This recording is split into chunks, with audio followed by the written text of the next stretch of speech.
Hey, everybody. Happy Thursday. Thank you so much for coming to reading again today. You're doing an awesome job. Today is day 4 of reading. We are on Thursday, September 17th. Today is Unit 1, and we are on day 4 of our first week of reading. You guys are doing such a great job. Thank you for coming and watching our videos. Today, we are talking about some nonfiction text. Now, the other day, we talked a little bit about what that means, and I'm going to remind you that a nonfiction text means something that is a real story, something that has actually happened, we have facts about, and we have photographs about it. So today I'm here to talk about rules at school with you. You know, this is school week, so we've been talking about all the things we do at school. So of course we have to have a day where we're going to talk about the rules at school. But before we start reading our story about the rules of school, I just want to talk about how we have been visualizing a lot this week and using pictures to help us make like movies or like your own image in your head. Well, today we're going to talk about photographs. Photographs are in nonfiction text, and they help us get a real picture of real things that are happening in the story. So, for example, I have 2 photographs back here. And I bet by just looking at them, you can tell exactly what they're about. So let's look at this one right here. They're in a classroom. You can tell that there's books everywhere, there's students, and they're raising their hands. So what might they be doing? Maybe they're learning. Maybe they're asking a question. But we know that one of those things is happening because that picture is a real photograph. It is taken. It is not drawn. It's not designed. It was a picture that was actually taken. Does it look like it's in today's school time? It looks a little different. Do you see a smart board? I don't see a smart board. I see like an old globe. I see a lot of papers. I see a lot of papers on the board. A lot of it we do on our iPads. I'll send you like announcements and stuff, which is really cool. Notice they have no iPads on their desk. Notice they're all sitting close to each other like we can't do right now, but that's okay.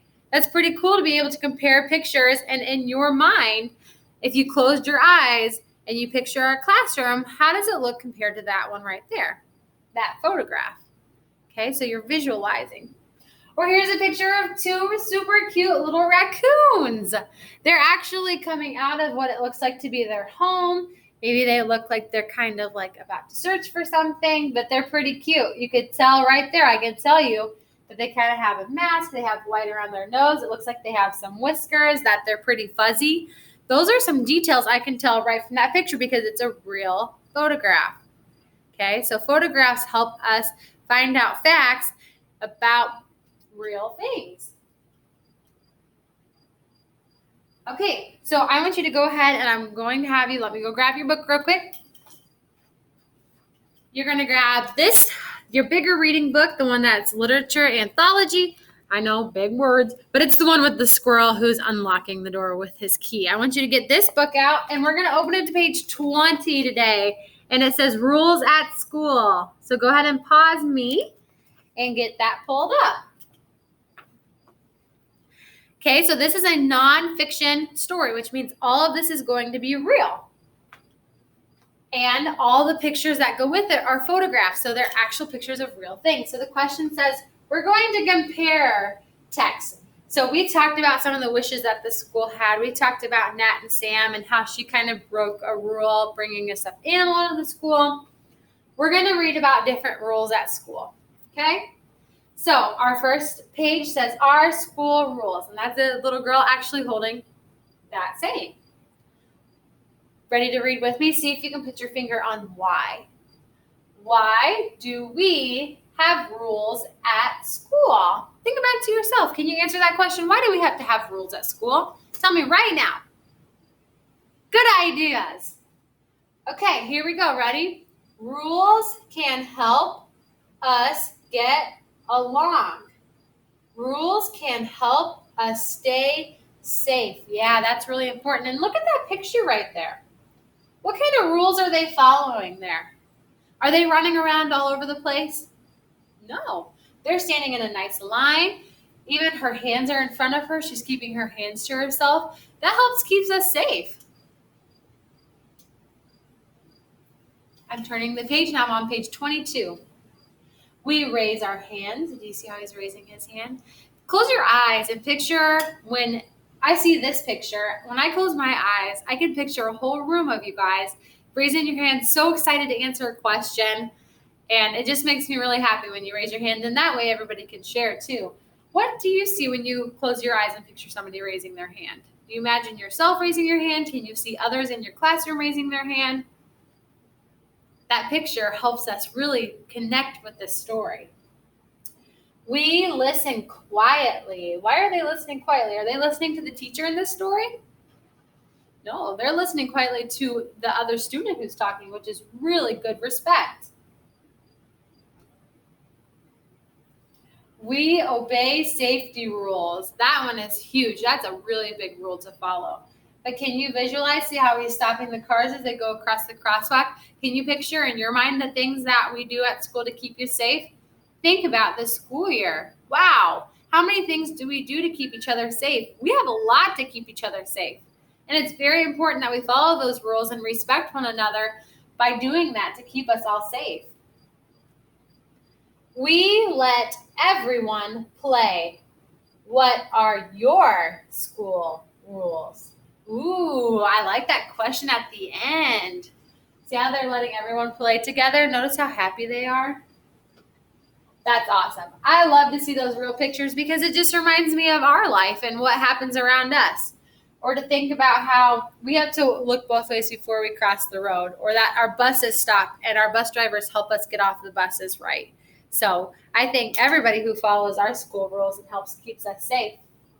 So this is a nonfiction story. This is a story that is true. It's not made up. This is a story that tells facts. So can you think about some of the rules that happen at your school? Well, our school, this school, or with your teacher that help keep you safe, help keep your friends happy, help keep you happy, help you keep learning, and help and respects everybody in the building. Wow, I can think of a lot of rules.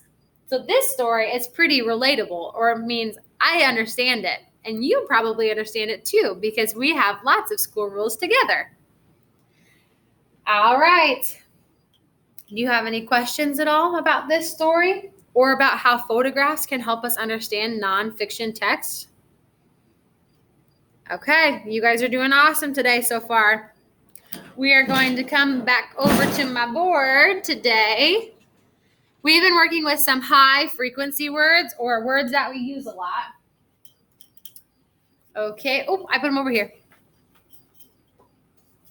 We've been talking with these words a whole bunch, like the word what, and the word not, the word does, and the word school. So let's choose one word to make a sentence with. I've told you what they mean a lot of times, and now I want to find one that we can put into a sentence. Which one do you think? What, not, does, school? Does? Let's try does. Can you think of a sentence example for the word does? Ooh, I have one. I'm going to start it with my sentence. Because does means like, do you have? So like, does your school have rules? And I put a question mark at the end because I'm asking a question. Does your school have rules? And I use the word does because I'm asking does your, do. It's hard to explain the word does, but it's like I'm asking if your school has rules. Like, is it happening? Do they have it right there? Okay, can you write the sentence down? Maybe if you have an extra piece of paper. Does your school have rules? I think it's a good practice sentence. Go ahead and pause me now if you want to practice writing it. Good job. Okay, so the last thing that we're going to be writing on the board with, for in the moment, is we talked about words that end in an S, okay? We started talking about words that end in an S, and those words come after people, things that we're describing as an action word. So like I said, you don't talk about yourself. You don't say, I pat the dog. You say, I pat the dog. But if you're talking about somebody else, so for example, say I had a friend named Kelly, and I said, Kelly pats the dog, that's because I'm talking about somebody else or something else. Whenever I'm talking about somebody else or something else, and then I want to talk about what they're doing, we usually put an S on the end of it. So for example, we said something about talking about a dog when they wag their tail, remember? So if we have wag, we have wags. So the dog wags its tail. I'm talking about the dog. I described another thing or another object, which was the dog. So the dog wags its tail. But do you notice when I say the word wags, that S kind of makes a Z, like a B sound, like a Z, or not a B sound, but like the sound a bee makes, like Z. Wags. It makes the Z sound. But some words like tap, when I add my ending to it, taps, taps, it makes the true S sound. So just beware for that. That sometimes that wags, that S can make a Z sound and be like a bumblebee. Zzz. But sometimes it just makes the S sound, like taps. Okay, so this is when we're talking about other people, objects, and then we're describing what they're doing afterwards. So, talking about the letter S. Sounds good? We're going to do a little bit more work with the letter S because we're going to look at it in your book today. All right, which I'm going to grab that right now. So go ahead and get your pages out that you got from your workbook. And I have this page out. It's called Jack the Cat. So it's page 5 from your workbook and page 6. It just flips over on itself. I don't know if you can see it. Okay, so if you have this page out like this, you guys, then you're going to take the Jack the Cat page. So this is page 5, and you're just going to fold it right on this line. You're going to fold it right on the line. It might be a little bit off, but that's okay. Okay, so just fold it so it kind of meets up. Because then when you take it out, you have your own book. See? So we have a book called Jack the Cat. Cat. Ah, ah. Ooh, Jack. Ah, ah. They both have short A's in them. So we're going to read this story together, okay? Jack is a cat. I'm going to open it, and it's going to be your second page of your book because you just made it. Jack likes to play. Jack likes Tam. And now we're on the back page. Jack likes to nap. The end. I want you to pause me right now, and I want you to go back, and I want you to try to read the story, Jack the Cat, all by yourself. Okay, so pause me right now. How did it go? Were you able to do it? I knew you could do it. That's awesome. All right, now we are on page 7 in your workbook. Most likely you have just a page of your workbook, but it's page 7, Unit 1, Week 1. And it talks about our story, Jack the Cat. So it says reread Jack the Cat. Oh, so we already read it together once. Reread means read it again. Reread Jack the Cat. Circle 2 pictures that show key details from the story. Ooh, we talked about key details yesterday. Can you tell me what a key detail is? Do you remember that it's like the little things that happen in a story that all come together to make one big story? So it's the little parts of the story that stand out. So what we're going to do is we are going to circle 2 pictures of things that happen in the story. So let's look at it a little bit closer, okay? Well, there's Jack the Cat. Looks like he might be taking a nap, maybe. There's Jack. And do you remember her name? Good. And then there she is. She's swinging. Wait. Do you remember her swinging? I don't think I remember her swinging. Does that belong there? I want you to go ahead and circle the 2 that happened in the story. I remember Tam playing with the kitty, but I don't remember Tam actually swinging on the swing. So circle the 2 ones that actually happened in the story, or 2 details that were important. Okay, I hope that you circled him taking a nap and then him and Tam playing together, because those are the 2 details that happened in our story. Good job. All right, now on the bottom it says draw a picture in the box that shows another detail from the story. So we talked about how Jack likes to play. We talked about how he likes to play with Tam. There's one more thing that kind of happened with Mr. Jack. And I want you to see if you can remember it and draw the picture of the last detail from the story. Okay, do that now. You can pause me while you work on it, because I'm going to move on to the next page.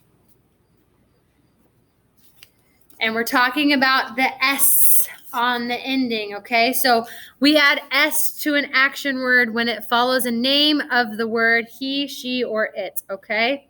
So we also talked about, too, like we talked about if you're talking about others or like another object, like a dog, then you can use it then. This is going to talk to us about when we use it after it follows he, she, or it. So for example, I tag you. I'm talking about myself, so I tag you. But when I'm talking about somebody else with he tags me. He tags me. We add that S on the end because he tagged me. That doesn't work. He tags me.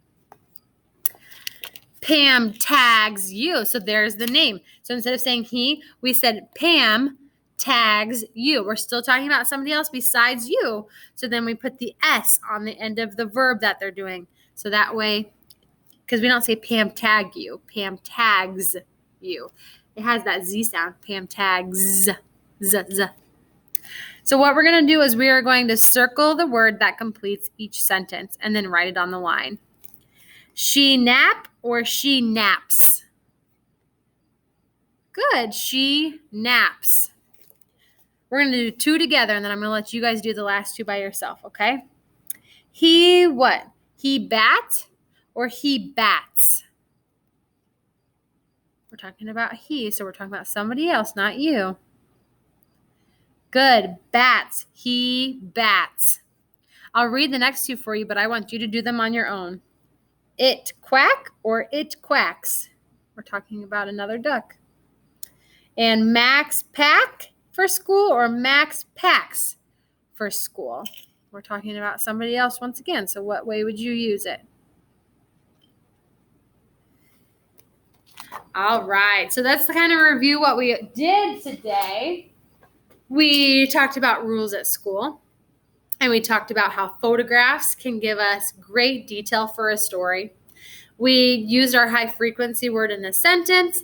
We talked about the S on the end of words and how we use it.